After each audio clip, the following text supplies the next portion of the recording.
Assalamu alaikum dear students and viewers. Hope you are all fine.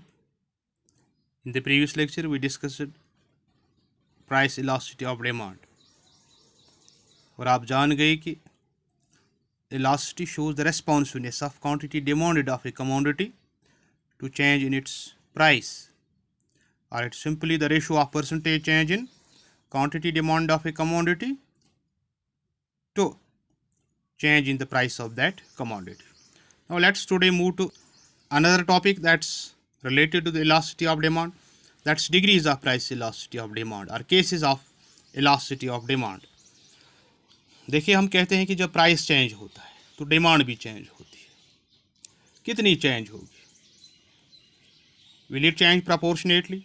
Will it change less than proportionately? Will it change greater than proportionately? और will there be no change at all? तो ऐसी सूरतें या cases degrees of price elasticity क्या कहलाता है.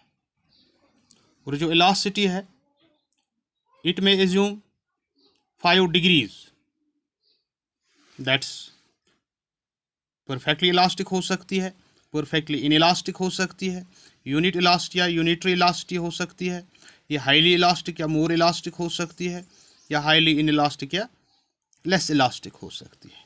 Let us discuss these cases one by one. देखिए, पहला केस हमारा है परफेक्टली इलास्टिक. इसे हम इन्फिनिट इलास्टिसिटी भी कहते हैं. A perfectly elastic demand refers to the situation when demand is infinite at the prevailing price. आप समझ रहे हैं? It's infinite. That's why we write elasticity of demand is equal to infinite. It's a situation where the slightest rise in price causes the quantity demanded for the commodity to fall to zero. A small change, or we can say a small change in price leads to a tremendous change in quantity demanded of a commodity. So here a slightest rise or a slightest fall in price causes the quantity demand of a commodity to fall to zero or rise to infinity, or we can say at the same price a consumer can buy any quantity he likes, or the producer can sell any quantity he likes. आप इस graph की तरफ देखिए. हमारे पास जो demand curve होती है परफेक्टली इलास्टिक में, एक हॉरिजॉन्टल स्ट्रेट लाइन होती है, और ऐसी स्ट्रेट लाइन को हम, ऐसी डिमांड करू का हम परफेक्टली इलास्टिक डिमांड करू कहते हैं. ये पैरेलल होती है to the X axis. It shows that the price is slightly increased from 5 rupees 5, the demand will fall to zero at the prevailing price, that is 5. The consumer may buy 10 units, 20 units or 30 units or any quantity that he desires. और ऐसी सूरत में जो elasticity of demand है ये infinite होती है. क्या होती है? इन्फिनिट होती है. It may be noted that this type of demand or this type of demand curve is witnessed by a firm under perfect competition. Perfect competition में ऐसी डिमांड करूँ एक फर्म फेस करती है, राइट? तो आपको सिंपली याद रखना है कि परफेक्टली इलास्टिक में हमारी जो डिमांड करू होती है it's a horizontal straight line and is parallel to the X axis, right? The second case is opposite to it, that's perfectly inelastic. इसे हम जीरो इलास्टिसिटी भी कहते हैं. Here the elasticity of demand is equal to 0. तो ऐसी situation में here a change in price causes no change in quantity demanded. आप देख लीजिए, हमारा प्राइस 4 है, at this price our demand is 4 unit से. या अगर प्राइस फॉल होता है to ₹2, again our demand does not change. Again if price rises to ₹6, demand does not change. तो हमारी ऐसी सूरत में हमारी जो डिमांड करू है it's parallel to the Y axis. It's a vertical straight line. It's a vertical straight line. Here change in price evokes no change, no response in demand. तो ऐसी elasticity को हम जीरो इलास्टिसिटी कहते हैं. Here elasticity of demand is equal to 0.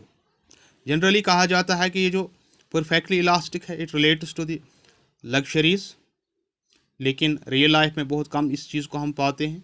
और ये जो this type of demand है inelastic, it relates to necessities of life, लेकिन still there is impact of price change on the demand for a commodity. तो real life में हम कह सकते हैं ये दोनों चीज़ें, न डिमांड हमारी परफेक्टली इलास्टिक होती है न परफेक्टली इनइलास्टिक होती है, right. That's unitary elastic demand.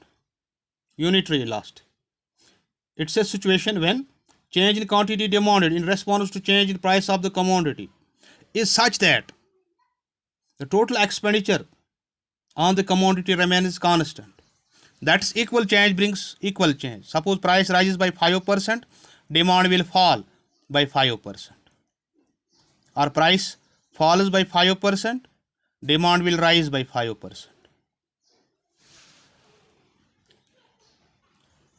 याद रखिए जो इलास्टिसिटी ऑफ डिमांड है, it happens to be equal to unitary और equal to 1 at all points on the demand curve, L M N. और ऐसी डिमांड करो को हम जो रेक्टेंगल्स इसके नीचे बनती है, इनका एरिया सेम होता है और इसे हम रेक्टेंगुलर हाइपरबोला कहते हैं।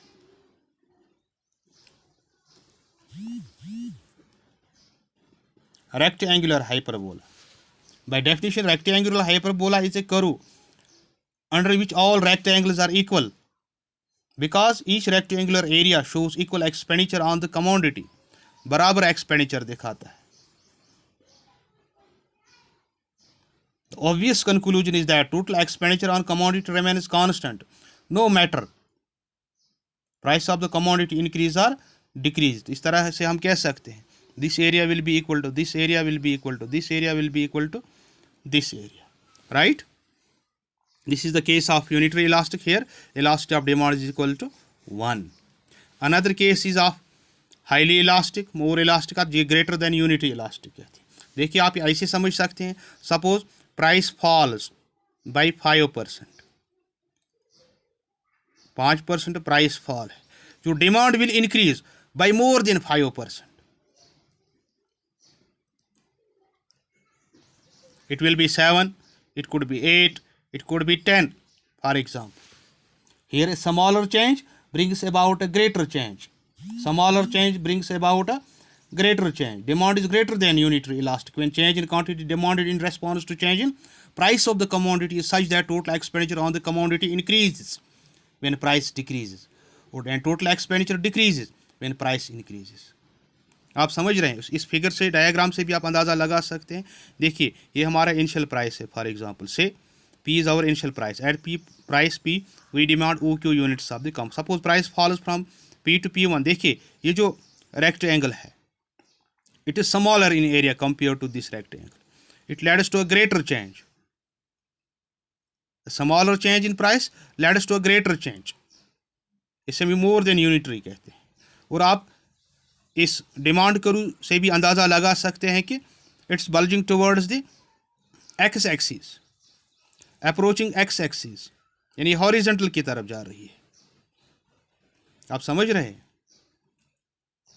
And contrary to this we have highly inelastic और लेस इलास्टिक और less than unity. Here a greater change leads to a smaller change. फिर से यही एग्जांपल हम कोट करेंगे। अगर प्राइस 5% फॉल होता है, demand will rise but less than 5%, that's less than proportionately. It could be 3%, 2% और 1%। तो इसका ग्राफ आप अच्छी तरह यहाँ समझ सकते हैं।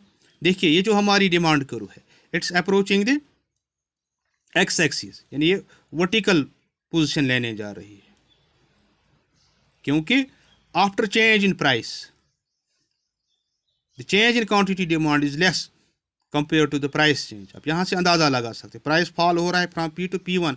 आप देखिए क्वांटिटी में कितनी चेंज है, Q to Q1 which is less compare to the price change. तो ऐसी सिचुएशन को हम लेस देन प्रपोर्शनेटली कहते हैं, या here the elasticity of demand is less than unity. ठीक। So these are the 5 cases of price elasticity of demand. We have the perfectly elastic, where slightest change led us to tremendous change.